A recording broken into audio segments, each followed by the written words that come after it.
आप सबों को मसीह अभिवादन नमस्कार। मेरे प्रियो, आज का मेरा संदेश का शीर्षक है यीशु मसीह ही देहधारी परमेश्वर है। क्यों आज मैंने इस टॉपिक को चुना?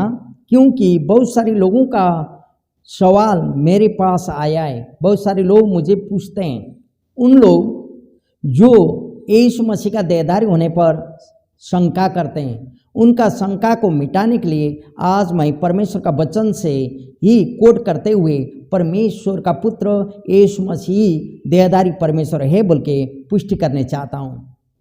मेरे प्रियो, पहला यदि हम लोग देखेंगे योना सुसमाचार योना की पुस्तक 1 अध्याय का 1 पद में ऐसा बोलता, आदि में वचन था और वचन परमेश्वर के साथ था और वचन ही परमेश्वर था। हालेलुया।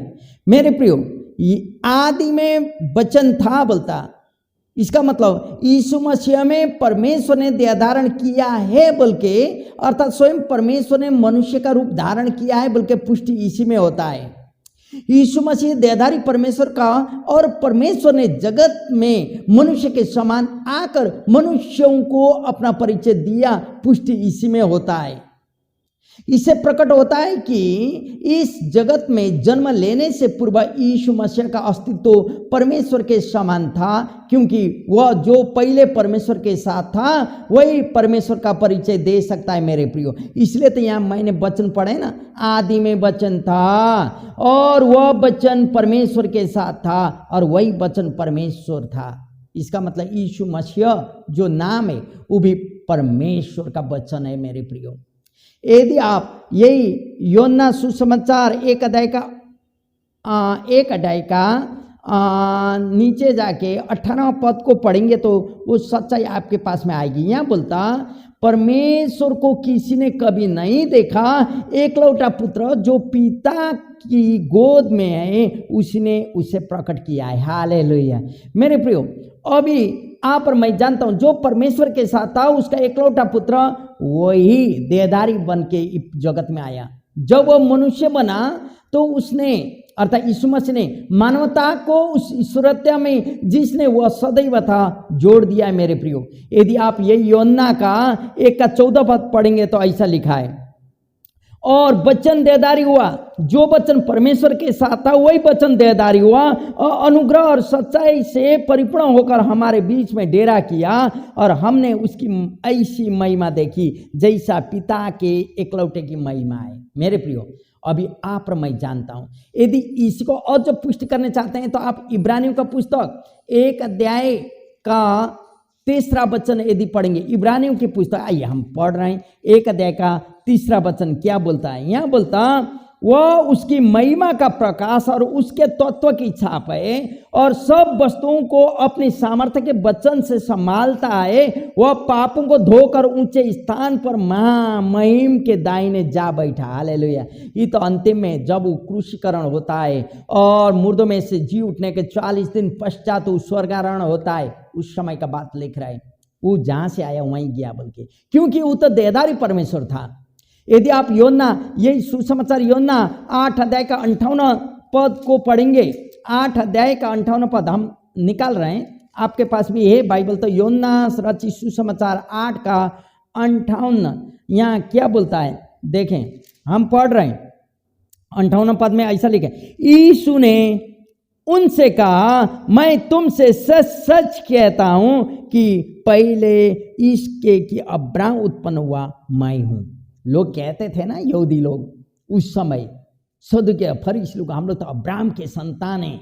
तब यीशु कहते हैं जब अब्राहम उत्पन्न हुआ ना, उससे आगे ही मैं यहाँ थे बोल के उसने पुष्टि किया।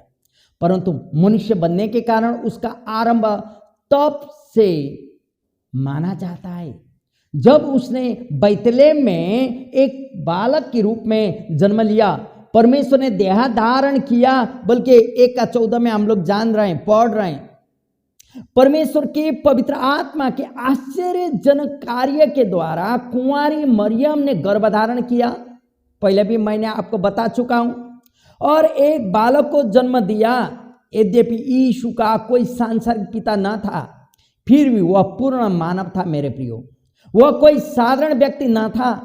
जिसे परमेश्वर ने अपना ले पालक पुत्र बना लिया हो, परंतु वह तो अद्वितीय व्यक्ति था जो वास्तव में परमेश्वर का पुत्र था। यदि आप लूका रचित सुसमाचार 1 अध्याय 27वां पद पढ़ेंगे तो आपको मालूम चलेगा। लूका का 1 अध्याय का 27वां पद हम आपको पढ़ के सुना दे रहे हैं, क्योंकि कोई भी शंका या उपशंका आप और मेरे जीवन में रहना नहीं चाहिए। यहाँ बोलते एक कुंवारी के पास भेजा गया स्वर्ग और जिसकी मंगनी यूसुफ नामक दाऊद के घराने के एक मनुष्य से हुई थी। उस कुंवारी का नाम मरियम था। यही मरियम गर्भवती होती और यीशु को जन्म देती। आप यदि हमारा मैसेज को सुन रहे हैं यूट्यूब में, तो हमने इससे आगे यीशु मसीह का जन्म का बारे में भी ये बातों को उल्लेख कर चुके हैं। यीशु एक देहधारी परमेश्वर था बल्कि, लेकिन इसका पुष्टि के लिए अभी हम आपको पढ़ के सुना रहा हूँ, क्योंकि यहाँ परमेश्वर का वचन पृष्ठ आप पर मुझे बताता अनादि काल से यीशु का अस्तित्व परमेश्वर के तुल्य है। फिर भी उसने स्वेच्छा से स्वर्ग के महान गौरव को त्याग दिया और दास की रूप धारण करके इस पृथ्वी में आया। मेरे प्रियो, यीशु की न केवल देह मनुष्यों के समान थी, वरन उसका स्वभाव भी साधारण मनुष्यों के समान था। मेरे प्रियो, इसमें अंतर केवल इतना ही था कि जैसे साधारण मनुष्यों का स्वभाव जन्म ही से पाप के कारण दूषित होता है, वैसा ही स्वभाव यीशु का नहीं था। आप जानते हैं, इसलिए तो यीशु परमेश्वर का देहधारी है, पूर्ण परमेश्वर फिर भी पूर्ण मनुष्य थे। 100% परमेश्वर फिर 100% मनुष्य थे, बल्कि वचन कहता था। यदि आप इब्रानी का पुस्तक वही 1 अध्याय जो आपको मैंने पढ़ के सुनाए थे, इब्रानियों की पुस्तक 1 अध्याय 2 और 3 पढ़ेंगे तो वहाँ आपको मालूम चलेगा। इब्रानी की पुस्तक 1 अध्याय 2 और 3, इन अंतिम दिनों में हमसे पुत्र के द्वारा बातें की, पुत्र यीशु मसीह के द्वारा, जिसे उसने सारी वस्तुओं का वारिस ठहराया और उसी के द्वारा उसने सारी सृष्टि की रचना की है। वह उसकी महिमा का प्रकाश और उसके तत्व की छाप है और सब वस्तुओं को अपनी सामर्थ्य के वचन से संभालता है। वह पापों को धोकर ऊंचे स्थान पर महामहिम के दाहिने जा बैठा है। मेरे प्रियो, आप जानते हैं, इसीलिए यीशु परमेश्वर का पुत्र बनते हुए भी मनुष्य भी था। 100% परमेश्वर और 100% मनुष्य। लेकिन यीशु अविसृजनहार और सृष्टि को नियंत्रण में करने वाला, रखने वाला परमेश्वर, जीवन का प्रभु। लूका 7 का 22 पढ़ेंगे तो आप जानेंगे। लूका 7 का 22 में जीवन का प्रभु था वो। आइए मेरे साथ 7 का 22। और उसने उनसे कहा, यीशु ने, जो कुछ तुमने देखा और सुना है जाकर योना से कह दो कि अंधे देखते हैं, लंगड़े चलते हैं, फिरते हैं, कोढ़ी शुद्ध किए जाते हैं, बहरे सुनते हैं और मुर्दे जिलाए जाते हैं और कंगालों को सुसमाचार सुनाया जाता है। हालेलुया। यूहन्ना बपतिस्मा दाता जब शंका करने लगा यीशु मसीह का परमेश्वरत्व के बारे में, परमेश्वरत्व का विषय में, तब यीशु यूहन्ना का चेला को यही बोलते हैं, देखो, क्योंकि जीवन का प्रभु, पाप क्षमा करने वाला प्रभु। यदि 2 कोरिन्थी 5 का 19 है आप पढ़ेंगे तो आपको मालूम चलेगा।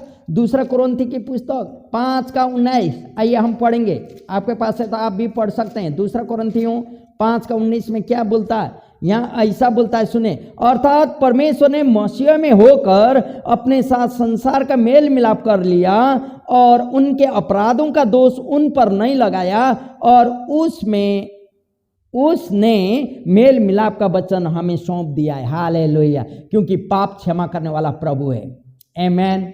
और मनुष्य का लेखा लेने वाला प्रभु है। यदि आप 2 कोरिन्थी, यही अभी जो हम पढ़ रहे थे 2 कोरिन्थी 5 का 10 पद यदि आप पढ़ेंगे तो यहाँ आपको मालूम चलेगा, क्योंकि अवश्य है कि हम सब का हाल मसीह के न्याय आसन के सामने खुल जाए कि हर एक व्यक्ति अपने अपने भले बुरे कामों का बदला जो उसने देह के द्वारा किए हो पाए। हालेलुया। न्याय करने वाला परमेश्वर है। मेरे प्रियो, परमेश्वर देहधारी परमेश्वर होते हुए आप और मेरे बीच में डेरा किया और एक दिन वो न्याय भी करने वाला परमेश्वर है, बल्कि पहला एक परमेश्वर न्यायी है, बल्कि मैंने बोल चुका था, आप वहां भी देख सकते हैं। वह इस समय भी मूल दिव्य शक्ति उसमें, उस समय जब यीशु थे दिव्य शक्ति उसके पास में था। हाँ, ये इनकार नहीं होता।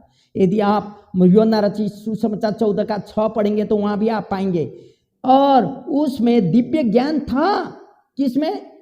यीशु मसीह में। यदि आप यूहन्ना 6:64 यूहन्ना 6:64 दिव्य ज्ञान किसको हम बोल रहे हैं? आइए यूहन्ना 6:64, परंतु तुम में से कुछ ऐसे हैं जो विश्वास नहीं करते हैं। कैसे यीशु ने जाना? क्योंकि आत्मा का बात जानने वाला प्रभु, क्योंकि यीशु पहले ही से जानता था कि जो विश्वास नहीं करते वे कौन हैं और कौन मुझे पकड़वाएगा। यीशु को ज्ञान था, दिव्य ज्ञान उसमें था। वह मनुष्यों की बड़ी से बड़ी आवश्यकता को पूरा करने में सामर्थ्य रखता था मेरे प्रिय, क्योंकि वह देहधारी परमेश्वर था। यही वह था जिसकी हर व्यक्ति को आराधना तथा उपासना करनी चाहिए, और आज भी वही परमेश्वर आप और मेरे साथ पवित्र आत्मा के द्वारा कार्य करते हैं मेरे प्रियो। इसीलिए तो यीशु मसीह जीवित और जिंदा हैं, और यीशु मसीह देहधारी परमेश्वर हैं। आइए हम लोग पहला तिमोथी की पुस्तक 2:5 पढ़ेंगे। पहला तिमोथी की पुस्तक यदि आप निकालेंगे, पहला तिमोथियों की पुस्तक 2:5, पहला तिमोथियों 2:5 पद क्या बोलता है यहाँ? सुनिए, हम पढ़ के सुन। क्योंकि परमेश्वर एक ही है, और परमेश्वर और मनुष्य के बीच में भी एक ही बिछुआई है, अर्थात मसीह यीशु जो मनुष्य है। हालेलुया मेरे प्रियो, इस समय यीशु पूर्ण मनुष्य भी था, उस समय बिछुआई, और वो मनुष्य होने के कारण उसे भूख लगा, प्यास लगा, थकावट का अनुभव उसने करना पड़ा। आपको मालूम है, शैतान जब यीशु के पास में आया, यीशु 40 दिन उपवास में बैठा था दिन और रात, तब वो आके बोलता, क्या तुझे भूख लगा है तो ये पत्थर को आज्ञा दे। क्योंकि वो मनुष्य था, उसको भूख लगा था, उसने गरीबी, दुख और आनंद का भी अनुभव किया था मेरे प्रियो। यदि आप लूका का 10:21 पढ़ेंगे तो वहां आपको मालूम चलता, उसने साधारण लोगों के समान अपनी भावुक प्रक्रिया को भी व्यक्त किया था, और आश्चर्य हुआ, निराश में रहा, तरस खाया, क्रोधित बना। आपको मालूम है, वह क्रूस पर चढ़ाए जाने को निकट देखकर आत्मा में दुखी हुआ, और वह अपने मृत्यु से पूर्व गतसमनी के बगीचा में जाकर अंतर्विनती करने लगा मेरे प्रियो। आप जानते हैं क्यों? क्योंकि वह पूर्ण मनुष्य और पूर्ण परमेश्वर था। वो देहधारी परमेश्वर है मेरे प्रियो, क्योंकि वह लोगों का सहायक व्यक्ति था, परमेश्वर का आज्ञाकारी बालक बन के रहा था, और यही कारण है वो परमेश्वर का देहधारी पुत्र, देहधारी बन के आया। तब तो लोगों का पाप के बदले उसने कलवरी का क्रूस में अपना प्राण को दे दिया मेरे प्रियो। यदि आप और हम जानते हैं यीशु मसीह परमेश्वर का पूर्ण देहधारी परमेश्वर है बोल के हम लोग जानते हैं और जानने चाहते हैं, तो पवित्र बाइबल आपको पढ़ना होगा। आप जो भी भाषा बोलते हैं या जानते हैं, आप अपना भाषा में बाइबल को खोलें और पढ़ें।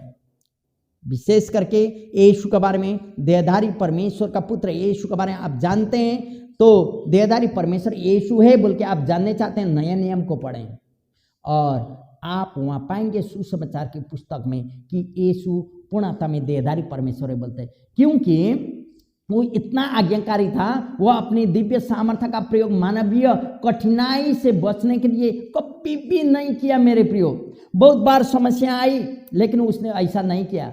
उसने दास का स्वभाव स्वीकार किया, और वह अपने पिता परमेश्वर की अधीनता में रहकर उसकी आज्ञा का पालन करता रहा। उसने कहा ना एक बार, आपको मालूम है, यदि मैं चाहूं तो स्वर्ग पलटन आके मेरा मदद करेंगे स्वर्गदूत, लेकिन वैसा नहीं, क्योंकि वो परमेश्वर पिता का आज्ञा पालन था। इससे हम लोग क्या सीख सकते हैं मेरे प्रियो? आप और मैं भी परमेश्वर का आज्ञा पालक बनना चाहिए। यदि परमेश्वर से कुछ आशा करते हैं आशीषों का, वह आशीष न केवल पैसा, स्वास्थ्य हो सकता, आपका आनंद हो सकता, आपका शांति हो सकता, इशारा तमाम प्रकार का आशीष को आप भागी बनने चाहते हैं, तो आज्ञा पालन रहिए। आज्ञा पालन किसका? परमेश्वर का। जब ईश्वर का आज्ञा पालन आप शुरू करेंगे, देहधारी परमेश्वर को जानेंगे, पहचानेंगे, यीशु मसीह को आप जानेंगे, तो पक्का आपका जीवन आशीषों का बारिश होगा। परमेश्वर आपको आशीष करे। और यीशु मसीह के बारे में और जानने चाहते हैं तो हमारा जो YouTube चैनल है उसमें खोलिए और देखिए, हम लोग ने जो बोले और उसमें से आपको कुछ ज्ञान हो जाएगा। प्रभु आप सबों का आशीष करे। जहाँ से भी सुन रहे हैं, आप सबों का जीवन में प्रभु की महान कार्य को हो और आपका जीवन में यीशु मसीह देहधारी परमेश्वर है बोल के समझ आ सके। महिमा प्रभु की हो। आप सबों को नमस्कार। जय मसीह।